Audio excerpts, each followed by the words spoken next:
Good morning. This is Erica with Launching Legacies. Welcome to our daily devotional. Today, we're just going to kind of meditate on what we've already been discussing. So, we talked about the demands and the response of love, how love always has those two parts to it. And we have to recognize that if we're going to love someone and really act in a loving way, that we're going to demand things of them, and that's natural, and they're going to respond to us, and that's natural. And if we learn to balance our love well, then we'll learn to demand and respond appropriately according to the person that we're loving. And of course, when we're loving God, we will do the same thing. But then we found out that God really allows us to demand a lot more from him. By nature, he just does. He set it up so that we could demand more from him than what typically we would anticipate. And so we came against this lie that kind of makes us feel like, no, I'm going to be asking for too much. I'm just too needy, and I can't ask for that much. We kind of came against that, and now we're settled in this place that I've been at before. And I just wanted to share with you my feelings when I got to this place of love.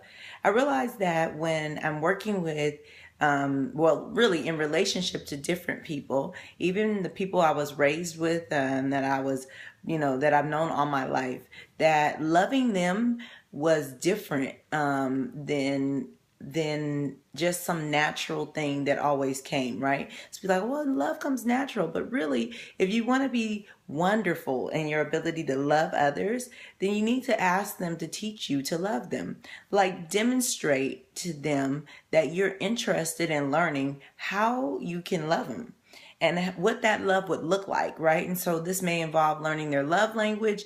It could be something very simple, just like, what do you like for me to do for you?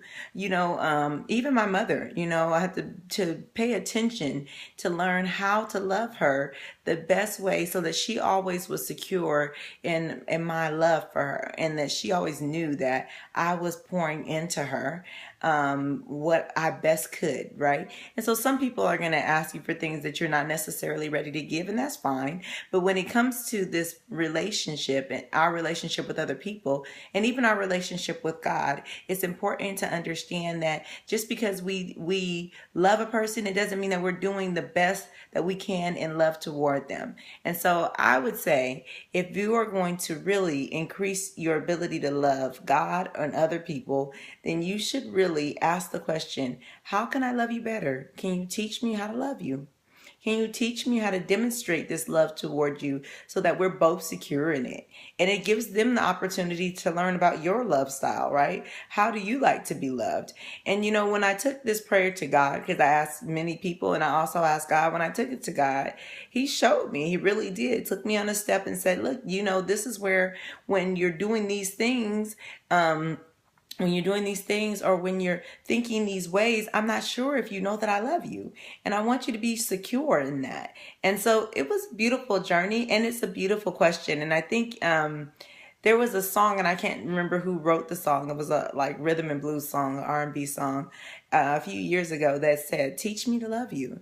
Teach me how to love you the way that you want to be loved. And I think that's a beautiful thought to end this week. That, yeah, love is going to have demands, it's going to have responses, but the truth of it is, if we are open, people can teach us. They can teach us how to love them, and definitely God can. He can teach you how to love him.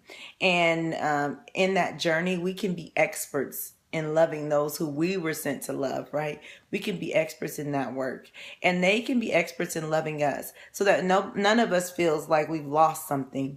I know the scripture comes to mind. It's a proverb that a friend loves at all time, right? And the rest of it is, a brother is built for adversity. But a friend loves at all time is really such a sweet scripture to me, because it's like they just never stop. They're always doing it. And of course, we have the love chapter that I didn't review over this last week, but it talks about all the things that love is. Like, it's patient, it's long suffering, it's enduring. And I think about when we go through these passages and we think about the magnitude of what love is supposed to be from the scriptures, it's so much more powerful than the love that we typically operate in. And I wonder how we fall short and how we can overcome these shortcomings by just really engaging in people and saying, you know what, my intention is to love you. Not that it happens by happenstance. Oh, you know that I love you. No, I don't want you to assume. I want you to know that because I'm asking you, how can I do this better for you? I'm asking you, how can I engage with you in a way that we both are secure in this place? I don't know, it's something to think about.